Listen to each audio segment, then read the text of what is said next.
किसान का death warrant है। भी कह देना भैया नक्सली हैं, ये खालिस्तानी हैं, माओवादी हैं। किसान बेचारा खर्चे करके मंडियां दे विच ओए रुलदा मारा मारा। वाहिगुरु जी का खालसा वाहिगुरु जी की फतेह। आप जी स्क्रीन ते देख रहे हो ਇਹ ਸਾਰੇ ਸਾਬਕਾ ਸੈਨਿਕ ਨੇ ਜਿਹੜੇ ਕਿ ਇੰਡੀਆ ਗਵਰਨਮੈਂਟ 'ਚ ਭਾਰਤ ਸਰਕਾਰ 'ਚ ਫੌਜੀ ਰਹੇ ਨੇ। ਰਿਟਾਇਰਮੈਂਟ ਤੋਂ ਬਾਅਦ ਇਹ ਸਾਰੇ ਦੇ ਸਾਰੇ ਫੌਜੀ 500 ਫੌਜੀ ਲਗਭਗ ਸਾਰੇ ਬਾਰਡਰਾਂ ਦੇ ਉੱਤੇ ਕਿਸਾਨ ਨੂੰ ਸਮਰਥਨ ਦੇਣ ਵਾਸਤੇ ਆਇਆ, ਕਿਉਂਕਿ ਅਲਟੀਮੇਟਲੀ ਅਸੀਂ ਸਾਰੇ ਕਿਸਾਨ ਹੀ ਆ। ਜਿਹੜਾ ਜ਼ਮੀਨ ਨਾਲ ਜੁੜਿਆ ਉਹ ਕਿਸਾਨ ਆ। ਤੇ ਮੈਂ ਇੱਕ ਇੱਕ ਕਰਕੇ ਸਾਰੇ ਵੀਰਾਂ ਨੂੰ ਪੁੱਛਾਂਗਾ, ਆਪਣੇ ਬਜ਼ੁਰਗਾਂ ਨੂੰ ਪੁੱਛਾਂਗਾ ਕਿ ਉਹ ਉਹਨਾਂ ਦੀ ਕੀ ਰਾਏ ਹੈ ਇਸ 3 ਕਾਲੇ ਕਾਨੂੰਨਾਂ ਵਾਸਤੇ। ਹਾਂਜੀ ਵਾਹਿਗੁਰੂ ਜੀ। मेरा नाम हरबंस सिंह है जी। हाँ जी। मैं साबका सैनिक है और श्री मुक्तसर साहब तो आया। ਇਹ ਮੋਦੀ ਸਾਹਿਬ ਨੇ ਜਿਹੜੇ 3 ਕਾਲੇ ਕਾਨੂੰਨ ਬਣਾਏ ਉਹਨਾਂ ਬਾਰੇ ਆਪ ਕੀ ਕਹਿਣਾ ਚਾਹੁੰਦੇ? ਮੋਦੀ ਸਾਹਿਬ ਨੇ ਜੀ ਜਿਹੜੇ ਕਾਲੇ ਕਾਨੂੰਨ ਬਣਾਏ ਆ ਸਾਡੇ ਮਤਲਬ ਹੱਕਾਂ 'ਚ ਨਹੀਂ ਹੈ, ਕਿਉਂਕਿ ਅਸੀਂ ਕੋਈ ਅਨਪੜ੍ਹ ਨਹੀਂ ਹੈ। ਸਾਨੂੰ ਸਾਰੀ ਸਟੱਡੀ ਕਰਕੇ ਅਸੀਂ ਇਹ ਕਹਿ ਰਹੇ ਹਾਂ ਕਿ ਇਹ ਜੋ ਸਾਡੇ ਕਿਸਾਨ ਦੇ ਹੱਕ 'ਚ ਨਹੀਂ ਹੈ, ਇਹਨਾਂ ਨੂੰ ਰੱਦ ਕੀਤਾ ਜਾਵੇ। ਆਪ ਕੀ ਕਹਿਣਾ ਚਾਹੁੰਦੇ ਹੋ ਜੀ? ਸਾਬਕਾ ਸੈਨਿਕ ਬਲਵੀਰ ਸਿੰਘ ਸ੍ਰੀ ਮੁਕਤਸਰ ਸਾਹਿਬ। ਇਹ ਜਿਹੜੇ 3 ਕਾਨੂੰਨ ਮੋਦੀ ਸਾਹਿਬ ਨੇ ਮਤਲਬ ਨਵਾਂ ਆਰਡੀਨੈਂਸ ਲਿਆਂਦੇ ਆ, ਇਹ ਤਿੰਨੇ ਆਪਸ ਵਿੱਚ ਇੱਕ ਦੂਜੇ ਦੇ ਵਿੱਚ ਮਿਲੇ ਹੋਏ ਆ, ਕਿਉਂਕਿ ਇਹਨਾਂ ਦੇ ਇੱਕ ਕਿਸਾਨ ਦਾ ਡੈਥ ਵਾਰੰਟ ਹੈ। ਇਹ ਛੋਟਾ ਜਿਹਾ ਨਹੀਂ, ਇਹ ਬਹੁਤ ਵੱਡਾ, ਕਿਉਂਕਿ ਸਾਰਾ ਦਾ ਸਾਰਾ ਕੋਆਪਰੇਟਰ ਘਰਾਣੇ ਨੂੰ ਮਤਲਬ ਜੋ ਕਿਸਾਨੀ ਦਾ ਜੋ ਵੀ ਸਾਰਾ ਕੁਝ ਦੇਣਾ ਚਾਹੁੰਦੇ ਆ। ਈਵਨ ਕਿ ਸਾਨੂੰ ਜ਼ਮੀਨਾਂ ਤੋਂ ਬੇਦਖਲ ਵੀ ਕਰਨਗੇ ਉਹ ਮਤਲਬ ਜੇ ਇਹ ਕਾਨੂੰਨ ਪਾਸ ਰਹਿ ਗਏ। ਇਸੇ ਕਰਕੇ ਅਸੀਂ ਪਰਜੋਰ ਮਤਲਬ ਬੇਨਤੀ ਕਰਦੇ ਹਾਂ ਵੀ ਇਹ ਕਾਨੂੰਨ ਬਿਲਕੁਲ ਰੱਦ ਹੋਣੇ ਚਾਹੀਦੇ। ਆਪ ਜੀ ਨੇ ਕਿਹੜੀ ਕਿਹੜੀ ਜੰਗ ਲੜੀ ਹੈ ਪਹਿਲੇ ਮੈਨੂੰ ਉਹ ਵੀ ਦੱਸੋਗੇ? ਮੈਂ ਧਰਮੀ ਫੌਜੀ ਪਵਿੱਤਰ ਸਿੰਘ ਪਿੰਡ ਰੁੰਡੇ ਵਾਲਾ ਜ਼ਿਲ੍ਹਾ ਸ੍ਰੀ ਮੁਕਤਸਰ ਸਾਹਿਬ। ਮੈਂ ਬਲੂ ਸਟਾਰ ਵੇਲੇ ਫਸਟ ਔਨ ਡਿਊਟੀ ਸਰਵਿਸ ਕਰ ਰਿਹਾ ਸੀ ਬਿਹਾਰ ਰਾਮਗੜ੍ਹ ਰਾਂਚੀ ਦੇ ਵਿੱਚ। ਜਦ ਸਾਨੂੰ ਪਤਾ ਲੱਗਾ ਕਿ ਜਦ ਹਰਿਮੰਦਰ ਸਾਹਿਬ ਤੇ ਅਟੈਕ ਹੋਇਆ ਸੀਗਾ, ਅਸੀਂ ਉਸ ਟਾਈਮ ਆਪਣੀਆਂ ਨੌਕਰੀਆਂ ਬੈਰਕਾਂ ਛੱਡ ਕੇ ਉੱਥੋਂ ਪੰਜਾਬ ਵੱਲ ਨੂੰ ਰਵਾਨਾ ਹੋ ਗਏ ਸੀ। ਸਾਨੂੰ ਰਸਤੇ 'ਚ ਇਲਾਹਾਬਾਦ ਦੇ ਵਿੱਚ ਆਰਮੀ ਨੇ ਉਹਨਾਂ ਦੀ ਕਸਟਡੀ ਦੇ ਵਿੱਚ ਅਸੀਂ ਰਹੇ, ਜਿਸ ਦੇ ਵਿੱਚ ਸਾਨੂੰ 1 ਸਾਲ ਤੱਕ ਜੱਬਲਪੁਰ ਜੇਲ੍ਹ ਵੀ ਕੱਟਣੀ ਪਈ। ਉਹ ਜੇਲ੍ਹ ਕੱਟਣ ਤੋਂ ਬਾਅਦ ਅਸੀਂ ਵਾਪਸ ਦੁਬਾਰਾ ਨੌਕਰੀ ਕਰਕੇ ਰਿਟਾਇਰਮੈਂਟ ਹੋ ਕੇ ਆਪਣੇ ਘਰ ਪਰਤੇ ਸੀਗੇ। ਹੁਣ ਰਿਹਾ ਕਿਸਾਨੀ ਦਾ ਮੁੱਦਾ। ਜੋ ਮੋਦੀ ਸਰਕਾਰ ਨੇ 3 ਕਾਲੇ ਕਾਨੂੰਨ ਲਿਆਂਦੇ ਆ, ਇਹ ਕਿਸਾਨ ਵਾਸਤੇ ਬਹੁਤ ਹੀ ਮਾੜੇ ਹੈ। ਹਰੇਕ ਕਿਸਾਨ ਪਰ ਮੋਦੀ ਤਾਂ ਕਹਿ ਰਿਹਾ ਇਹ ਤਾਂ ਕਿਸਾਨਾਂ ਦੇ ਹਿੱਤ 'ਚ ਗਿਆ। ਕਿਸਾਨ ਅੱਜ ਕੱਲ੍ਹ ਦਾ ਹਰੇਕ ਪੜ੍ਹਿਆ ਲਿਖਿਆ, ਅਨਪੜ੍ਹ ਕਿਸਾਨ ਨਹੀਂ ਰਹਿ ਗਏ ਜੀ। PhDਆਂ ਕੀਤੀਆਂ ਹੋਈਆਂ ਹੈ, ਉਹ ਲੋਕ ਵੀ ਕਿਸਾਨੀ ਕਰ ਰਹੇ ਆ। ਜਦ ਉਹਨਾਂ ਨੂੰ ਨੌਕਰੀਆਂ ਨਹੀਂ ਮਿਲੀਆਂ, ਬਹੁਤ ਪੜ੍ਹੇ ਲਿਖੇ ਆ ਜੀ। ਜੇ ਮੰਨ ਕੇ ਚਲੋ ਕਿਸਾਨ ਨੂੰ ਇਹ ਕਾਨੂੰਨ ਚਾਹੀਦਾ ਹੀ ਨਹੀਂਗਾ ਤੇ ਕਿਸ ਲਈ ਬਣਾ ਕੇ ਭੇਜ ਰਿਹਾ? ਜਦੋਂ ਕਹਿੰਦੇ ਕਿ ਵਾਪਸ ਲੈ ਲਓ, ਇਹਨਾਂ ਨੂੰ ਵਾਪਸ ਲੈ ਲੈਣੇ ਚਾਹੀਦੇ ਆ। ਅਸੀਂ ਕਿਸਾਨ ਦੇ ਮੋਢੇ ਨਾਲ ਮੋਢਾ ਲਾ ਕੇ ਖੜੇ ਆ। ਜਦ ਤੱਕ ਕਾਲੇ ਕਾਨੂੰਨ ਵਾਪਸ ਨਹੀਂ ਕਰਨਗੇ ਤਦ ਤੱਕ ਅਸੀਂ ਦਿੱਲੀ ਮੋਰਚੇ ਤੇ ਡਟੇ ਰਵਾਂਗੇ ਇਹਨਾਂ ਦੇ। ਬਹੁਤ ਅੱਛਾ ਜੀ, ਬਹੁਤ ਅੱਛਾ ਜੀ। ਹਾਂਜੀ ਆਪ ਜੀ ਦੱਸੋ ਜੀ। ਮੈਂ ਅਵਤਾਰ ਸਿੰਘ ਫਕਰਸਰ ਜੀ, ਪਿੰਡ ਫਕਰਸਰ, ਜ਼ਿਲ੍ਹਾ ਸ੍ਰੀ ਮੁਕਤਸਰ ਸਾਹਿਬ ਦਾ ਮੈਂ ਪ੍ਰਧਾਨ, ਇਹਨਾਂ ਦਾ ਸੇਵਾਦਾਰ ਹਾਂ। ਸਾਡੀ ਸਾਰੀ ਟੀਮ ਆਈ ਹੈ ਇੱਥੇ। ਅਸੀਂ 26 ਤਰੀਕ ਤੋਂ ਆਏ ਹੋਏ ਹਾਂ, ਜਦੋਂ ਦਾ ਇਹ ਸ਼ੁਰੂ ਹੋਇਆ ਸੰਘਰਸ਼, ਉਦੋਂ ਤੋਂ ਲੈ ਕੇ ਅਸੀਂ ਇੱਥੇ ਪਹੁੰਚੇ ਹੋਏ ਹਾਂ ਸਾਰੇ। ਪਰ ਅਸੀਂ ਜਿਹੜਾ ਅਸੀਂ ਜੈ ਜਵਾਨ ਜੈ ਕਿਸਾਨ ਦੇ ਨਾਅਰੇ ਨੂੰ ਯਾਦ ਕਰਦੇ ਹੋਏ ਅਸੀਂ ਇੱਥੇ ਕਿਸਾਨ ਦੇ ਨਾਲ ਮੋਢਾ ਲਾ ਕੇ ਖੜੇ ਹਾਂ। ਅਸੀਂ ਇੱਕ ਇੱਥੇ ਕਸਮ ਖਾਂਦੇ ਹਾਂ, ਵਾਅਦਾ ਕਰਦੇ ਹਾਂ ਕਿਸਾਨਾਂ ਨਾਲ ਕਿ ਜਿੰਨਾ ਤੱਕ ਇਹ ਮੋਦੀ ਦੀ ਸਰਕਾਰ ਇਸ ਕਾਨੂੰਨਾਂ ਨੂੰ ਵਾਪਸ ਲੈ ਕੇ ਰਾਸ਼ਟਰਪਤੀ ਤੋਂ ਸਾਈਨ ਕਰਵਾ ਕੇ, ਰਾਜ ਸਭਾ 'ਚ ਪਾਸ ਕਰਾ ਕੇ, ਲੋਕ ਸਭਾ 'ਚ ਪਾਸ ਕਰਾ ਕੇ, ਰਾਸ਼ਟਰਪਤੀ ਤੋਂ ਸਾਈਨ ਕਰਾ ਕੇ ਕਿਸਾਨਾਂ ਨੂੰ ਕਾਪੀਆਂ ਨਹੀਂ ਦੇ ਦਿੰਦੀ, ਉਹਨਾਂ ਤੱਕ ਅਸੀਂ ਇੱਥੇ ਸੰਘਰਸ਼ ਦੇ ਵਿੱਚ ਰਵਾਂਗੇ। ਜੇ ਨਹੀਂ ਦਿੰਦੀ ਤਾਂ ਸਾਨੂੰ ਇੱਥੇ ਆਪਦੀ ਜਾਨ ਕੁਰਬਾਨ ਕਰਨੀ ਪੈਗੀ। ਅਸੀਂ ਆਪਦੀ ਸਾਬਕਾ ਫੌਜੀ ਜਾਨ ਕੁਰਬਾਨ ਵੀ ਕਰ ਦਿਆਂਗੇ ਕਿਸਾਨਾਂ ਵਾਸਤੇ। ਹਾਂਜੀ ਵਾਹਿਗੁਰੂ ਜੀ। ਜ਼ਿਲ੍ਹਾ ਸ਼੍ਰੀ ਮੁਕਤਸਰ ਪੰਜਾਬ ਤੋਂ ਬਿਲੋਂਗ ਕਰਦੇ ਹਾਂ। ਅਸੀਂ ਜਿਹੜੇ ਸੈਂਟਰ ਸਰਕਾਰ ਨੇ ਹਿੰਦੁਸਤਾਨ ਦੇ ਵਿੱਚ ਕਾਲੇ ਕਾਨੂੰਨ ਪਾਸ ਕੀਤੇ ਆ, ਉਹਨਾਂ ਨੂੰ ਰੱਦ ਕਰਵਾਉਣ ਵਾਸਤੇ ਸਾਬਕਾ ਸੈਨਿਕ ਕਿਸਾਨ ਜਥੇਬੰਦੀਆਂ ਦੇ ਨਾਲ ਮੋਢੇ ਨਾਲ ਮੋਢਾ ਲਾ ਕੇ ਖੜਾਂਗੇ। ਔਰ ਜਿੰਨਾ ਚਿਰ ਰੱਦ ਨਹੀਂ ਹੋਣਗੇ ਉਹਨਾਂ ਚਿਰ ਦਿੱਲੀ ਤੋਂ ਵਾਪਸ। ਆਪ ਕੀ ਕਹਿਣਾ ਚਾਹੁੰਦੇ ਹੋ? ਵਾਹਿਗੁਰੂ ਜੀ ਕਾ ਖਾਲਸਾ ਵਾਹਿਗੁਰੂ ਜੀ ਕੀ ਫਤਿਹ। ਜੋ 3 ਕਾਨੂੰਨ ਤੇ 2 ਆਰਡੀਨੈਂਸ ਬਣਾਏ ਆ, ਇਹ ਕਿਸਾਨ ਦੇ ਹਿੱਤ ਦੇ ਵਿੱਚ ਬਹੁਤ ਮਾੜੇ ਆ ਅਤੇ ਮਜ਼ਦੂਰ ਦੇ ਸਾਰੀ ਪਬਲਿਕ ਇਹਨਾਂ ਨੂੰ ਜਿੰਨਾ ਚਿਰ ਸੈਂਟਰ ਸਰਕਾਰ ਇਹ ਕਾਨੂੰਨ ਵਾਪਸ ਨਹੀਂ ਕਰਦੀ, ਸਾਬਕਾ ਫੌਜੀ ਕਿਸਾਨਾਂ ਦੇ ਨਾਲ ਮੋਢਾ ਜੋੜ ਕੇ ਬੈਠੇ ਰਹਿਣਗੇ ਅਤੇ ਇਹਨਾਂ ਦਾ ਪੂਰਾ ਸਮਰਥਨ ਕਰਨਗੇ। ਮੇਰੀ ਇਹੋ ਹੀ ਤਕੀਦ ਹੈ ਪ੍ਰਧਾਨ ਮੰਤਰੀ ਨੂੰ ਕਿ ਜਲਦੀ ਤੋਂ ਜਲਦੀ ਇਹ ਕਾਨੂੰਨ ਜੋ ਰੱਦ ਕੀਤੇ ਜਾਣ। ਜੋ ਜਵਾਨ ਇਹ ਬਾਰਡਰਾਂ 'ਤੇ ਸੋਹਣੇ ਲੱਗਦੇ ਆ ਤੇ ਜੋ ਕਿਸਾਨ ਆ ਇਹ ਖੇਤਾਂ ਦੇ ਵਿੱਚ ਚੰਗੇ ਲੱਗਦੇ ਆ। ਇਹਨਾਂ ਨੂੰ ਸੜਕਾਂ ਤੇ ਜੋ ਬਿਠਾਇਆ ਇਹ ਬਹੁਤ ਹੀ ਜ਼ੁਲਮ ਦੀ ਗੱਲ ਆ। ਇਹ ਜ਼ੁਲਮ ਨਹੀਂ ਹੋਣਾ ਚਾਹੀਦਾ, ਸਰਕਾਰ ਨੂੰ ਸੋਚਣਾ ਚਾਹੀਦਾ। ਮੇਰੀ ਇਹੋ ਹੀ ਤਕੀਦ ਹੈ। ਹਾਂਜੀ, ਵਾਹਿਗੁਰੂ ਜੀ। ਵਾਹਿਗੁਰੂ ਜੀ ਕਾ ਖਾਲਸਾ, ਵਾਹਿਗੁਰੂ ਜੀ ਕੀ ਫਤਿਹ। ਮੈਂ ਕੈਪਟਨ ਰੇਸ਼ਮ ਸਿੰਘ ਜੀ, ਬਠਿੰਡਾ। ਮੈਂ ਸਾਰੇ ਸੈਨਿਕਾਂ ਦੇ ਨਾਲ ਸਹਿਯੋਗ ਦੇ ਕੇ ਅਸੀਂ ਇਕੱਠੇ ਹੋ ਕੇ ਸਾਰੇ ਜਣੇ ਕਿਸਾਨਾਂ ਦੇ ਨਾਲ ਹੈ ਜੀ।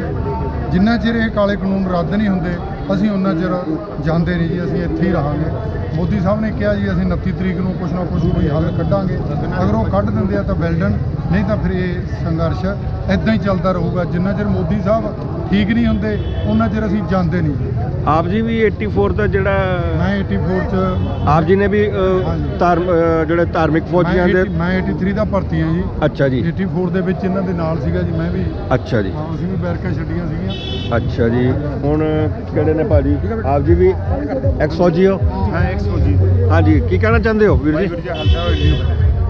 ਤੁਸੀਂ ਪੁੱਛੋ ਸਰ। ਮੈਂ ਪੁੱਛਣਾ ਚਾਹੁੰਦਾ ਹਾਂ ਕਿ ਜਿਹੜੇ ਇਹ ਮੋਦੀ ਸਰਕਾਰ ਨੇ 3 ਕਾਲੇ ਕਾਨੂੰਨ ਜੋ ਸਾਡੀ ਸੈਂਟਰ ਗਵਰਨਮੈਂਟ ਨੇ ਕਿਸਾਨਾਂ ਦੇ ਉੱਤੇ ਥੋਪੇ ਨੇ, उन्होंने बारे की कहना चाहते हो? सर, ये किसान बिल नहीं है, ये लोकतंत्र का एक तरह से तानाशाही। लोकतंत्र अपने आज निचले स्तंभ हैं, निचले पायदान पर चला गया है। जब हम बात करते हैं इस आज़ादी की तो आज़ादी तो छोड़ी ही नहीं। मैं तो किसानों से पूछा कृषि बिल लाते वक्त कि तुम्हारे को दिक्कत क्या है, बिजली की, पानी की, किसी भी तरह की, और रातों रात ये बिल पास करवा के किसानों का भला करने के लिए मोदी जी उतर गए।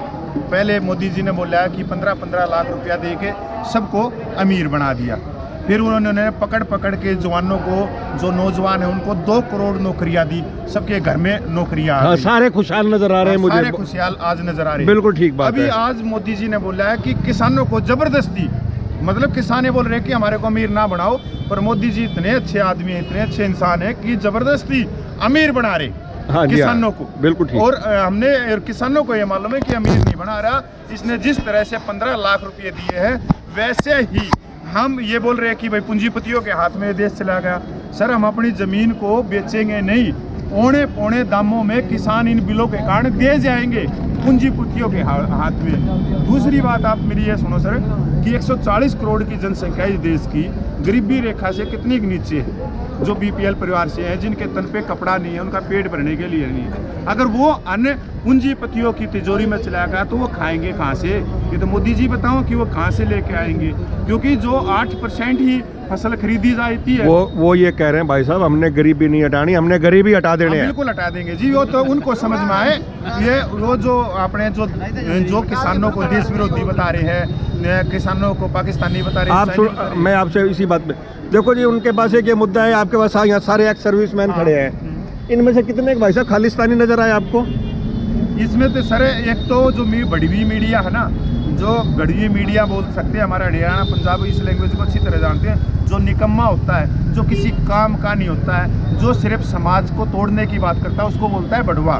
तो ये बड़वा आदमी होते हैं। जब हमने 25,000 मेडल की घोषणा करी तो एक ये न्यूज़ है चैनल इंडिया टीवी, उसके वो है, वो आपकी अदालत जो लगाते हैं, रजत शर्मा, अभी उनका आप देखो, वो कल पूर्व सैनिकों पे 10 मिनट का लाइव सेशन चलाया कि ये जो हम है बिल्कुल नाम के साथ में, क्योंकि मैं हरियाणा से हूँ, कपिल फौजी हूँ, सबका सैनिक संघर्ष कमेटी से जुड़ा हुआ। कौन सा गांव भाई का?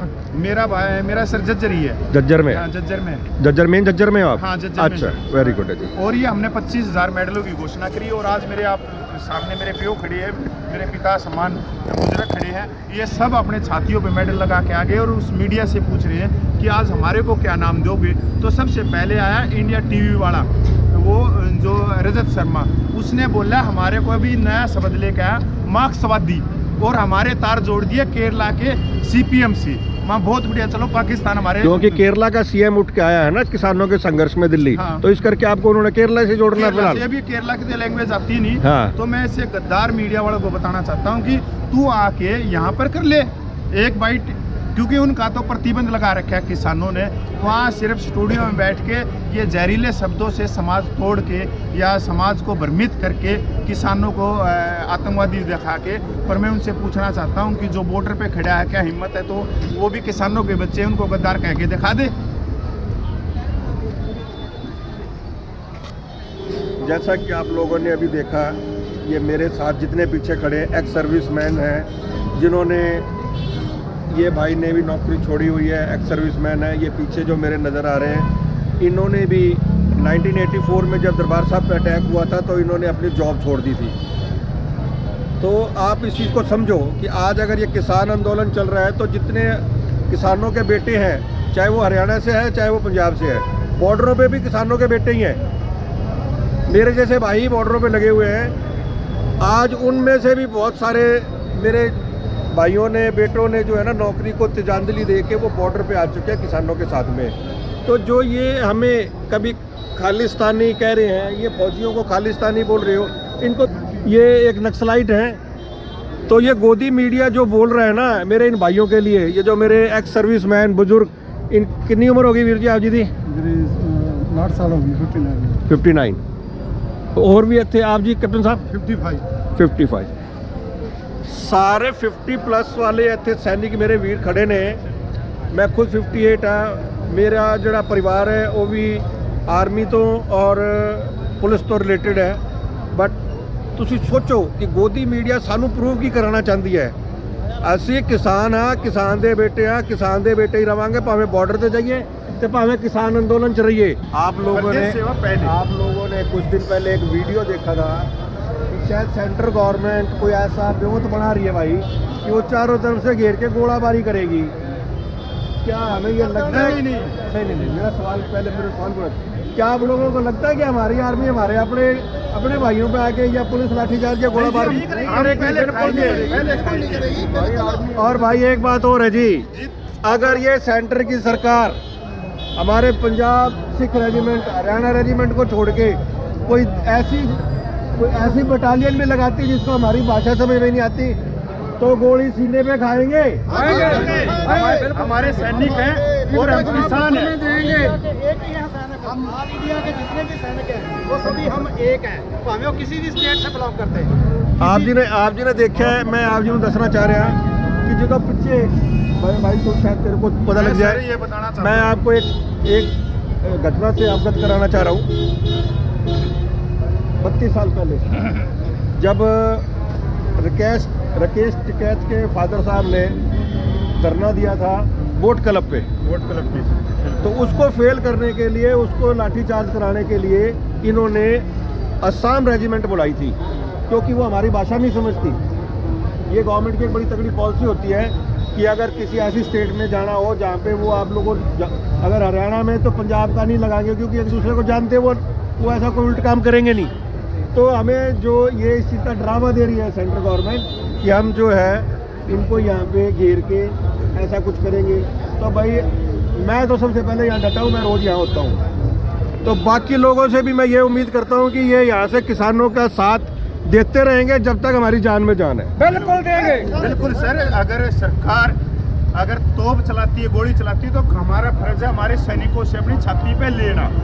हम बिल्कुल उसका विरोध नहीं है, वो हमारे सैनिक हैं। जब टिकैत का आपने जो बोला, टिकैत के ऊपर कई किसान शहीद हुए, तो अभी तो लाखों शहीद हो जाएंगे, वो हम उसका भी सम्मान करेंगे अगर मोदी जी हमारी सेना को लगाती है। देखो जी, तोप खाने के लिए आए हुए, गोली खाने के लिए आए हुए। ਇੱਕ ਬਣਾਇਆ ਸਾਰਾ ਵੀ ਮੰਨ ਲਓ ਵੀ ਮੋਦੀ ਸਰਕਾਰ ਹੈ ਜਿਹੜੀ ਉਹ ਤਾਂ ਨਾ ਤਾਂ ਸਾਡੇ ਲਾਡੀ ਸਰਕਾਰ ਕਰੇ ਉੱਤੇ, ਨਾ ਸਾਡੇ ਪਾਣੀ ਪਾਵੇ, ਨਾ ਸਾਡੇ ਉੱਤੇ ਅਸਰ ਹੋਏ ਤੇਰੇ ਉੱਤੇ। ਮੰਨ ਲਓ ਵੀ ਜਿਹੜੇ ਮਾਰਨਾ ਸਾਨੂੰ ਸਿੱਧੀ ਮਾਰ ਦੇ, ਸਾਡੇ ਤੇ ਬੰਬ ਹੀ ਛੱਡ ਦੇ, ਸਾਡੇ ਪਿੰਡਾਂ ਦੇ ਬੰਬ ਛੱਡ ਦੇ। मैं अपने सारे धन्यवाद करदा और उम्मीद करदा कि ਅਸੀਂ जिस तरह से डटे हुए हैं अगे भी इस डटे रहांगे। वाहिगुरू जी का खालसा, जय जवान, जय जवान, जय किसान, जय जवान, जय किसान। हरियाणा पंजाब जिंदाबाद, हरियाणा पंजाब जिंदाबाद, भारतीय सेना जिंदाबाद। जय किसान, जय जवान, जय किसान, जय जवान, जय किसान, जय जवान। बहुत बहुत धन्यवाद। ਪਹਿਲਾਂ ਮੇਰਾ ਟਰੈਕ ਆਇਆ ਜੀ, ਮਤਲਬ ਕਿਸਾਨ ਵਿਚਾਰਾ। ਮੈਂ ਜਦੋਂ ਕਿਸਾਨਾਂ ਦਾ ਅੰਦੋਲਨ ਪੰਜਾਬ ਤੋਂ ਸ਼ੁਰੂ ਹੋਇਆ ਸੀ, ਹਾਂਜੀ ਤਾਂ ਮੈਂ ਉਦੋਂ ਇੱਕ ਗੀਤ ਰਿਕਾਰਡ ਕੀਤਾ ਸੀ, ਕਿਸਾਨ ਵਿਚਾਰਾ। ਵੀ ਕਿਸਾਨ ਦੇ ਉਸ ਗਾਣੇ ਦੇ ਵਿੱਚ ਕਿਸਾਨ ਦੇ ਹਾਲਾਤ ਕੀ ਨੇ ਉਹਨੂੰ ਬਿਆਨ ਕੀਤਾ ਸੀ। ਆਪ ਜੀ ਉਹਦੀਆਂ 2-4 ਲਾਈਨਾਂ ਸਾਨੂੰ ਸੁਣਾਓਗੇ? ਜੀ ਬਿਲਕੁਲ, ਮੈਂ ਤੁਹਾਡੀ ਨਜ਼ਰ ਕਰਦਾ। ਉਹ ਹੈਗਾ ਜੀ, ਮਿੱਟੀ ਦੇ ਨਾਲ ਮਿੱਟੀ ਹੁੰਦਾ ਓਏ ਕਿਸਾਨ ਵਿਚਾਰਾ, ਖਰਚੇ ਕਰਕੇ ਮੰਡੀਆਂ ਦੇ ਵਿੱਚ ਓਏ ਰੁਲਦਾ ਮਾਰਾ ਮਾਰਾ। ਉਹ ਖੂਹ ਦੀ ਮਿੱਟੀ ਖੂਹ ਨੂੰ ਕਾਦੀ ਹਾੜੀ ਸੌਣੀਆਂ, ਫਿਕਰਾਂ ਨੇ ਮਾਰ ਲਿਆ ਜੱਟ ਨੂੰ ਮੌਤ ਖੌਰੇ ਕਿਹੜੀ ਆਉਣੀ ਆ। ਫਿਕਰਾਂ ਨੇ ਮਾਰ ਲਿਆ ਜੱਟ ਨੂੰ ਮੌਤ ਖੌਰੇ ਕਿਹੜੀ ਆਉਣੀ ਆ। ਇਹ ਜੀ ਜਦੋਂ ਸੰਘਰਸ਼ ਸ਼ੁਰੂ ਹੋਇਆ ਸੀ, ਹਾਂਜੀ, ਮਤਲਬ ਇਹ ਸਾਡੇ ਤੇ ਆਫਤ ਆਈ ਸੀ ਜਦੋਂ ਇਹ 3 ਬਿੱਲ ਪਾਸ ਹੋਏ ਸੀ, ਤਾਂ ਇਹ ਉਦੋਂ ਮੈਂ ਪਹਿਲਾ Song ਰਿਕਾਰਡ ਕੀਤਾ ਸੀ ਜੀ। ਹਾਂਜੀ, ਹੁਣ ਮੇਰਾ ਲੇਟੈਸਟ Song ਆ ਰਿਹਾ ਜੀ ਇੱਕ ਹੋਰ। ਹਾਂਜੀ ਵੀਰ ਜੀ, ਆਪ ਜੀ ਦਾ ਆਪਣੇ ਬਾਰੇ ਇੰਟਰੋਡਕਸ਼ਨ ਦਿਓ। ਆਪ ਜੀ ਦਾ ਨਾਮ, ਆਪ ਕਿੱਥੋਂ ਆਏ ਹੋ ਔਰ ਇਸ ਕਿਸਾਨ ਸੰਘਰਸ਼ 'ਚ ਕਿਉਂ ਆਏ ਹੋ? ਹਾਂਜੀ, ਮੇਰੇ ਬਹੁਤ ਹੀ ਸਤਿਕਾਰਯੋਗ ਮੇਰੇ ਦੇਸ਼ ਦੇ ਵਾਸੀ ਕਿਸਾਨ ਔਰ ਕਿਸਾਨਾਂ ਦੇ ਨਾਲ ਜੁੜੀਆਂ ਸਭ ਸੰਸਥਾਵਾਂ ਦਾ ਬਹੁਤ-ਬਹੁਤ ਧੰਨਵਾਦ। ਮੈਂ ਸਭ ਤੋਂ ਪਹਿਲਾਂ ਆਪਣੀ ਮੀਡੀਆ ਬਹੁਤ-ਬਹੁਤ ਧੰਨਵਾਦ ਕਰਦਾ ਜੀ। ਤੁਸੀਂ ਜਿਹੜੇ ਕਦਮ ਚੱਲ ਕੇ ਆਏ ਸਾਡੇ ਸਿਰ ਮੱਥੇ। ਸੋ ਮੈਂ ਸਿੰਗਰ ਰਾਣਾ ਮਾਨ, ਔਰ ਮੇਰਾ ਮਤਲਬ ਜੋ ਮੈਂ ਬਾਹਰ ਦੀਆਂ ਕੰਟਰੀਆਂ ਦੇ ਵਿੱਚ ਵੀ ਸ਼ੋਅ ਕਰਦਾ ਜੀ। ਹੁਣ ਮੈਂ ਪਿੱਛੇ ਜੇ ਮੈਂ ਕੈਨੇਡਾ ਤੋਂ ਆਇਆ ਜੀ, ਤੇ ਮੇਰੇ ਪਿੰਡ ਦੇ ਵਿੱਚ ਮੇਰਾ ਇਲਾਕਾ ਹਬੋਰ ਫਾਜ਼ਿਲਕਾ ਦਾ ਜੀ। ਔਰ ਜਦੋਂ ਮੈਂ ਉੱਥੋਂ ਆਇਆ ਤਾਂ ਮੇਰੇ ਪਿੰਡ ਦੇ ਵਿੱਚ ਜਦੋਂ ਕਿਸਾਨ ਸੰਘਰਸ਼ ਚੱਲ ਰਿਹਾ ਸੀ ਤਾਂ ਮੇਰਾ ਇਲਾਕੇ ਨੇ ਮੇਰੇ ਨਾਲ ਸਹਿਯੋਗ ਕੀਤਾ ਜੀ। ਔਰ ਆਲਰੇਡੀ ਸਾਡਾ ਅੱਜ 5ਵਾਂ ਜਥਾ ਹੈ ਜੀ, ਜਿਹੜਾ 10 ਦਿਨ ਸਾਡਾ ਜਥਾ ਇੱਥੇ ਦਿੱਲੀ ਵਿੱਚ ਠਹਿਰਦਾ ਜੀ, ਟਿਕਰੀ ਬਾਰਡਰ ਤੇ ਜੀ। ਔਰ ਅੱਜ ਸਾਡਾ 5ਵਾਂ ਜਥਾ ਮੈਂ ਖੁਦ ਆਪ ਲੈ ਕੇ ਆਇਆ ਜੀ।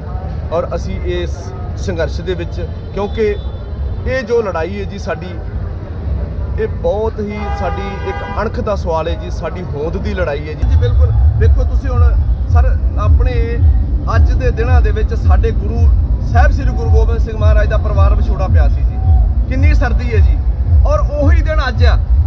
ਮੈਂ ਇੱਕ ਗੱਲ ਕਰਨੀ ਚਾਹਣਾਗਾ, ਜਦੋਂ ਗੁਰੂ ਸਾਹਿਬ ਨੇ ਆਨੰਦਪੁਰ ਦਾ ਕਿਲ੍ਹਾ ਛੱਡਿਆ ਸੀ ਤਾਂ ਗੁਰੂ ਸਾਹਿਬ, ਮੈਂ ਆਪਣੇ ਕਿਸਾਨ ਅੰਦੋਲਨ ਵਾਲੇ ਜਥੇਦਾਰ ਵੀਰਾਂ ਨੂੰ ਔਰ ਆਪਣੇ ਜਿਹੜੇ ਨੌਜਵਾਨ ਜੂਝ ਰਹੇ ਨੇ ਉਹਨਾਂ ਨੂੰ ਦੱਸਣਾ ਚਾਹਣਾ, ਜਦੋਂ ਗੁਰੂ ਸਾਹਿਬ ਨੂੰ ਸਿੱਖਾਂ ਨੇ ਬੇਨਤੀ ਕੀਤੀ ਵੀ ਮਹਾਰਾਜ ਅਸੀਂ ਭੁੱਖ ਨਾਲ ਮਰ ਰਹੇ ਹਾਂ ਔਰ ਸਾਡਾ ਜਿਹੜਾ ਹੈ ਬਹੁਤ ਬੁਰਾ ਹਾਲ ਹੈ, ਕੁਝ ਭੁੱਖ ਨਾਲ ਮਰ ਗਏ, ਕੁਝ ਬਿਮਾਰੀ ਨਾਲ ਮਰ ਗਏ, ਰਾਸ਼ਨ ਅੰਦਰ ਨਹੀਂ ਆ ਰਿਹਾ ਕਿਲੇ ਦੇ ਅੰਦਰ।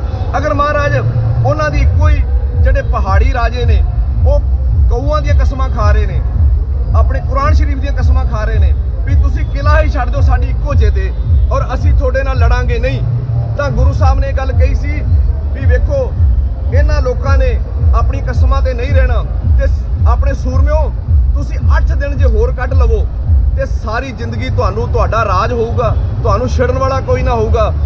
ਹੁਣ ਮੈਂ ਇਹ ਗੱਲ ਕਰਦਾ ਆਪਣੇ ਪੰਜਾਬੀਆਂ ਨਾਲ, ਅੱਜ ਦੇ ਟਾਈਮ ਦੀ, ਆਪਣੇ ਕਿਸਾਨ ਵੀਰਾਂ ਨਾਲ। ਕਿਸਾਨ ਵੀਰੋ, ਮੋਦੀ ਨੇ ਕਿਸਾਨ ਜਥੇਬੰਦੀਆਂ ਨੂੰ 29 ਤਰੀਕ ਦਾ ਮਿਲਣ ਦਾ ਟਾਈਮ ਦੇ ਦਿੱਤਾ। ਵੇਖੋ ਤੁਹਾਡੀ ਪਾਵਰ, ਅਗਰ ਤੁਸੀਂ ਹੁਣ ਤੁਹਾਡਾ ਅਖੀਰਲਾ ਟਾਈਮ ਹੈ, ਤੁਹਾਡੀ ਜਿਹੜਾ ਸੰਘਰਸ਼ ਹੋ ਰਿਹਾ ਹੈ। ਵੇਖੋ ਗੁਰੂ ਸਾਹਿਬ ਦੇ ਕਿਲਾ ਛੱਡਣ ਵਾਲੀ ਗੱਲ ਆ। ਹੁਣ ਜੇ ਤੁਸੀਂ ਜੇ ਉਦੋਂ ਸਿੰਘ 8 ਦਿਨ ਅੜ ਜਾਂਦੇ ਤਾਂ ਗੁਰੂ ਸਾਹਿਬ ਨੇ ਕਿਹਾ ਸੀ ਸਾਰੀ ਉਮਰਾਂ ਲਈ ਤੁਹਾਡਾ ਰਾਜ ਹੋ ਜਾਏਗਾ, ਤੁਹਾਨੂੰ ਕੋਈ ਨਹੀਂ ਛੱਡੇਗਾ। ਉਹੀ ਦਿਨ ਹੁਣ ਨੇ ਸੂਰਮਿਓ, ਹੁਣ ਤੁਸੀਂ ਮੈਦਾਨ ਨਾ ਛੱਡਿਓ। ਹੁਣ ਤੁਸੀਂ ਮੈਦਾਨ ਤੇ ਅੜ ਗਏ, ਮੈਦਾਨ ਦਾ ਅਖੀਰਲਾ ਪੜਾਅ ਹੈ, ਅਖੀਰਲੀ ਬਾਜੀ ਹੈ। ਜੇ ਹੁਣ ਤੁਸੀਂ ਅੜ ਗਏ ਤਾਂ ਤੁਹਾਡੀ ਜਿੱਤ ਹੋਊਗੀ ਔਰ ਸਾਰੀ ਜ਼ਿੰਦਗੀ ਵਾਸਤੇ ਤੁਹਾਡੇ ਬੱਚਿਆਂ ਦੀ ਔਰ ਤੁਹਾਡੀ ਹੋਂਦ ਔਰ ਤੁਹਾਡੀ ਅਣਖ ਕਾਇਮ ਹੋ ਜੂਗੀ। ਆਉਣ ਵਾਲੀਆਂ ਸਰਕਾਰਾਂ ਤੁਹਾਨੂੰ ਪੁੱਛ ਕੇ ਫੈਸਲੇ ਕਰਿਆ ਕਰਨ। ਇਹ ਸਨ ਮੇਰੇ ਨਾਲ ਮਾਨ ਸਾਹਿਬ, ਅਬੋਰ ਰਾਣਾ ਮਾਨ ਜੀ, ਅਬੋਰ ਫਾਜ਼ਿਲਕਾ ਪਿੰਡ ਛੋਟਖੇੜਾ ਤੋਂ ਆਏ ਨੇ। ਕਿਸਾਨੀ ਸੰਘਰਸ਼ ਦੇ ਅੰਦਰ ਆਪਣਾ ਯੋਗਦਾਨ ਪਾ ਰਹੇ ਨੇ। ਨਾਲੇ ਉਹਨਾਂ ਨੇ ਸਾਰੇ ਸਰੋਤਿਆਂ ਨੂੰ ਬੇਨਤੀ ਕੀਤੀ ਹੈ, ਨਾਲੇ ਸਾਡੇ 35 ਜਥੇਬੰਦੀਆਂ ਨੂੰ ਵੀ ਬੇਨਤੀ ਕੀਤੀ ਹੈ ਕਿ ਜਿਸ ਤਰ੍ਹਾਂ ਗੁਰੂ ਗੋਬਿੰਦ ਸਿੰਘ ਮਹਾਰਾਜ ਸੱਚੇ ਪਾਤਸ਼ਾਹ ਨੇ ਆਪਣੇ ਸਿੰਘਾਂ ਨੂੰ ਕਿਹਾ ਸੀਗਾ ਕਿ ਅਗਰ ਅਸੀਂ ਆਪਣੇ ਫੈਸਲੇ ਤੇ ਹੁਣ ਅਡਿੱਗ ਰਵਾਂਗੇ ਤੇ ਜਿੱਤ ਸਾਡੀ ਹੈ, ਤਾਂ ਮੈਂ ਵੀ ਆਪਣੀ ਤਰਫ ਤੋਂ ਵੀ ਔਰ ਆਪਣੇ ਸਮੂਹ ਪਰਿਵਾਰ ਦੀ ਤਰਫ ਤੋਂ ਵੀ ਇੱਕ ਬੇਨਤੀ ਕਰ ਰਿਹਾ ਕਿ 29 ਤਰੀਕ ਨੂੰ ਜਿਹੜੀ ਆਪਣੀ ਇਹਨਾਂ ਦੇ ਨਾਲ ਮੀਟਿੰਗ ਹੋਣੀ ਆ, ਉਹ ਵਾਹਿਗੁਰੂ ਸੱਚੇ ਪਾਤਸ਼ਾਹ ਦਾ ਨਾਮ ਲੈ ਕੇ, ਅਸੀਂ ਧੰਨ ਧੰਨ ਗੁਰੂ ਕਲਗੀਧਰ ਪਾਤਸ਼ਾਹ ਦਾ ਨਾਮ ਲੈ ਕੇ ਕਰਾਂਗੇ, ਤਾਂ ਕਿ ਅਸੀਂ ਆਪਣਾ ਮੈਦਾਨ, ਹਰ ਮੈਦਾਨ ਫਤਿਹ ਕਰ ਸਕੀਏ। ਔਰ ਮੈਂ ਬਹੁਤ ਬਹੁਤ ਧੰਨਵਾਦ ਕਰਦਾ ਹਾਂ। ਕਿਸਾਨ ਏਕਤਾ ਜਿੰਦਾਬਾਦ, ਕਿਸਾਨ ਏਕਤਾ ਜਿੰਦਾਬਾਦ, ਕਿਸਾਨ ਏਕਤਾ ਜਿੰਦਾਬਾਦ। ਬਹੁਤ ਬਹੁਤ ਧੰਨਵਾਦ ਜੀ ਆਪ ਜੀ ਦਾ, ਬਹੁਤ ਬਹੁਤ ਧੰਨਵਾਦ।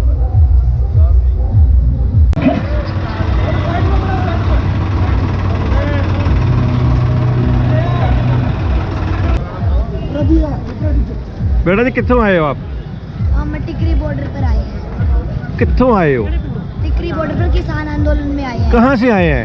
हम हरियाणा से आए हैं, हिसार जिला, गांव बैनाखेड़ा। क्या करने आए हो आप यहाँ पे? हम यहाँ किसानों को सपोर्ट करने आए हैं। आपको ठंड नहीं लगती? नहीं क्यों? ये तो कह रहे हैं कि बच्चे छोटे छोटे उनको ठंड लगती है। नहीं, हमने कोट पहन रखे, ठंड कहाँ से लगी? अच्छा, आपको ये सब बातें किसने सिखाई हैं? ये सब बातें मेरे पापा, मेरी मम्मी ने। आपके पापा भी आए हैं? हाँ, ये आपके पापा है? भाई सेंट्रल गवर्नमेंट यूँ कह रही है कि यार छोटे छोटे बच्चों को लो आके आप हमें इमोशनली ब्लैकमेल कर रहे हो। इमोशनली ब्लैकमेल नहीं कर रहे जी, हमें हमारे दादा परदादा के बाद हम हुए, हमारे बाद ये आएंगे, इन्हें भी संघर्ष का पता लगे, कैसे दादा पिताजी ने संघर्ष किया था, कैसे जाके हक मिले थे। इमोशनल ब्लैकमेल नहीं है इसमें कुछ भी। जिंदगी का सवाल है जी, इन बच्चों की जिंदगी का सवाल आगे जाके यही तो, हम किसान हैं, हमारे बेटे भी किसान होंगे, इनको तो बताना है हमको। भगत सिंह ने भी धमाके करने पड़े थे। हाँ, धमाके छोटे छोटे हुए हैं। पर आजकल तो यूँ कहते हैं भगत सिंह तो हर घर में पैदा हो लेकिन पड़ोसी के घर में पैदा हो, मेरे में ना हो। ना ना ना ना, ऐसी बात नहीं, हर घर में भगत सिंह है आज के दिन, हर किसान भगत सिंह है। भगत सिंह की 2 लाइन सुना देना भाई फिर एक बार। क्या बोलूं जी, उसकी बताएं तो लंबी। मैं सुनाता हूँ भाई। भाई भगत सिंह ने यूं कहा था, मैं आज इस बच्चे को देख के बोल रहा हूँ। भगत सिंह ने कहा था कि मैं जिंदा रहूं ना रहूं, मेरे बच्चे आज़ादी देखेंगे। जैसे कि वो बाप अपने बच्चे को अपनी जमीन नहीं गवर्नमेंट के हाथ में देना चाहता, उसके लिए उसको संघर्ष में लेकर आया है। तो भगत सिंह ने एक बात कही थी बड़े प्यार से, मैं जिंदा रहूं ना रहूं, मेरे आने वाली पीढ़ियां आज़ादी का सुख मानेगी। इसलिए मैं कहता हूँ भगत सिंह जिंदाबाद, भगत सिंह जिंदाबाद। दूसरी बात